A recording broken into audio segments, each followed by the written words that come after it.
Akeem, your view on what happened to Antonio Brown? Man, it's a wild situation.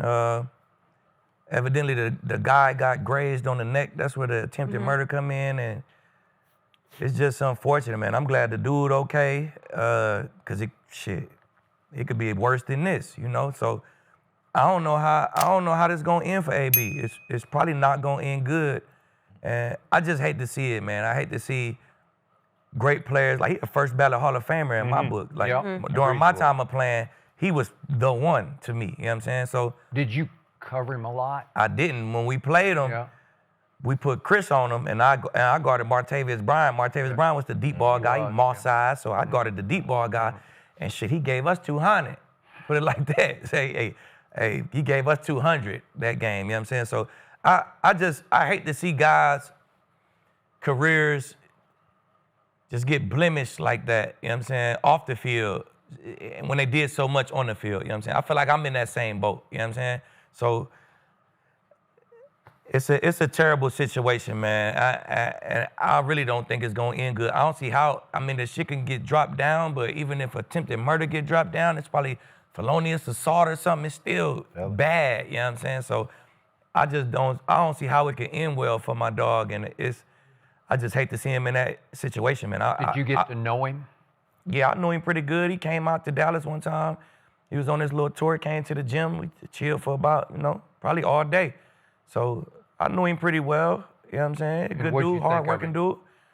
He just loved ball. He loved to work out. We was at the gym for maybe 6 hours. Bro worked out 4.5 hours. You know what I'm saying? So he loved ball. He loved working out. You know what I'm saying? He loved giving back to the community. You know what I'm saying? But shit happens sometimes, man. You react like this, and then next thing you know, your whole resume is tarnished now. You know what I'm saying? It's probably not going to end how you want it to end, regardless of what you did on the field. So it's fucked up, man. Anytime they come and get you from Dubai, you in trouble. And it's unfortunate. Whenever a firearm is involved and it gets discharged, you don't know where them bullets can go. And maybe the aim wasn't directly at the guy, but like Lee said, he got grazed, and that's really now attempted murder because it's in the neck.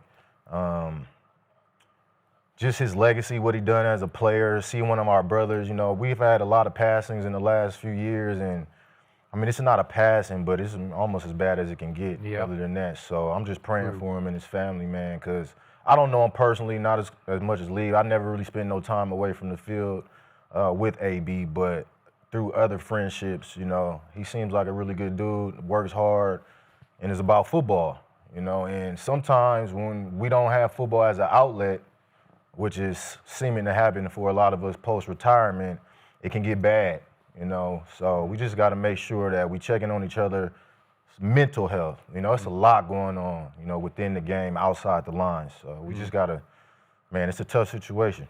Yeah, well said. It's very unfortunate. Just to reiterate what you said, I mean, I was in college and I got to the league watching him from 2013 to 2018. AB was that dude. I mean, he had his route running, his quickness. He would make these impossible catches look effortless. It was unbelievable. The connection that he and Big Ben had, and then Le'Veon Bell in the backfield, that Steelers offense was fun to watch. It's just unfortunate, and to your point, it was a Hall of Fame career. It really would have been a first ballot Hall of Fame career. It's just unfortunate now that all these off the field things are going to overshadow the type of player that he was on the field. So maybe I don't know him the way you do, Akeem, but I've had him on shows about 4 different times and spent some time with him off camera. You just can't help but like him because he's got huge charisma, big personality, big smile. And because of all that, it tears you up to watch what's happened to him because he could have had it all, man. I mean, it all. Yep. And a lot of people say, well, that Vontaze Burfict hit was the wild card game after the 2015 season, and those 3 seasons, 13, 14, and 15, he was it. He was the best receiver in football. Agreed. So he takes a late game headshot from Vontaze, who apologized profusely after it, but he got caught up in the rivalry, and people say, well, AB was never the same after that. It could be. I don't know. I don't know how to evaluate that yet. is there some CTE thing going on that affected him? Because many of his incidents came after that. And by the way, you say you've had your stuff too, and you have. But if I look at your stuff, it's like a footnote compared to his list of what's going on off the field, because we don't have enough show to go through all the stuff he's been involved in. And yet, I look back with him to his days in Miami, grew up there, went to New Orleans, and then he tried to get in Florida State and didn't have the grades. He was just going to walk on at Florida State. And then he tried to get into Alcorn, and they wouldn't take him because of grades. And then he went to something called North Carolina Tech Prep. I've never even heard of it, and had obviously a great year there. And so Florida International, FIU, gave him a scholarship. And he didn't even make it to the opening of football because he had an incident where he got into a fight with some security on campus, and they just tossed him. They threw him out. So he didn't play for FIU. Then Butch Jones had recruited him to go to West Virginia. Butch Jones got the job at Central Michigan, so he goes all the way up to Central Michigan and just walks on. Didn't even have a scholarship, and starts to pop, man. And you could see it coming. But then he timed 4.5, so he's not a timer. You know, like he didn't run 4.3, he ran 4.5, which is fine, but he's 5'10", 180 pounds. So he goes in the 6th round. For him, like to your point, the guy I knew was hard worker, hard practicer. So he was the ultimate overachiever, man. I mean, he turned himself into a first ballot Hall of Famer pretty fast. Right. Did it help having that O-line and that quarterback and that run? Sure it did. But, man, he just took the sport over. Where he was, like you said, 200 against you guys. He put up 200 against a lot of guys. And with the personality, I'm like, man, you got the world by the tail. You can do whatever you want. And as social media hit, he tried to go big on social media. Maybe that went to his head. Maybe the fame and the fortune went to his head. The money went to his head. I don't know, but it was just one incident after another, and it wasn't like, oh, he'll learn his lesson. He never learned his lesson. He just kept going, and it kept spinning deeper and deeper out of control. And then, I don't know, maybe you've known people, I don't know, they're just not happy unless they're a little over the edge, you know, like they're dangerous. They want to live that life. They want to be that life. And if you do, and that's what makes you happy, fine. You're not happy unless you're on the edge. Well, he's over the edge, right? Over the edge, man. Some people skip. It's like you don't even choose it. You know what I'm saying? Okay. It's like you see a old racist man. His daddy was racist. The man who raised him was racist. So he's just a product of that. You know what I'm saying? Fact. So sometimes young black guys like us, you a product of that environment. That's what you grew up around, violence.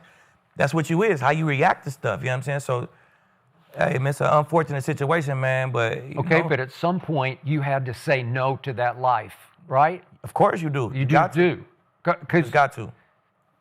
But when you say no to that life, that same old racist man, sometimes he got to say no to that life. Okay.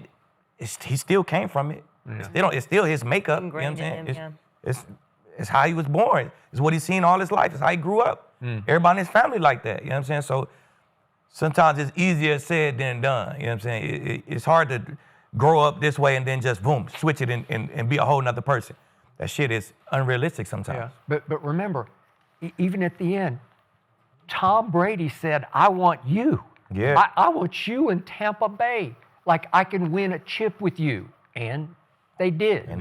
And then the second year, sophomore slump, I don't know, he just flips again. He flips out, and they're at the end of the year, and he takes off everything and throws everything. Throws his wife and all. So, I mean, hey, it's crazy, man. It's fortunate. Yeah.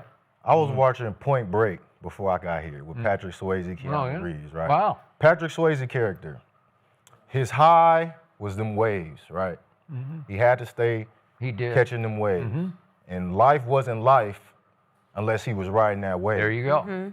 So for some of us, sometimes when you got to get off that wave, life not the same. Yeah. So you don't even really want to live it. Yeah. Right? So, I mean, some of us get caught up in the adrenaline we've been having for all these years, and when that adrenaline rush is gone, we really don't have nowhere else to turn. That's true. So that may have happened with AB, may not, but I sense that in a lot of cases, man, we'll never get that rush again. That's a fact. No, Yeah. you won't. So I love it that you were preparing by watching Point Break, and you're watching the Denver film for the third time, right? I got it. It's cool. Well, it's sad, and obviously, like you're saying, when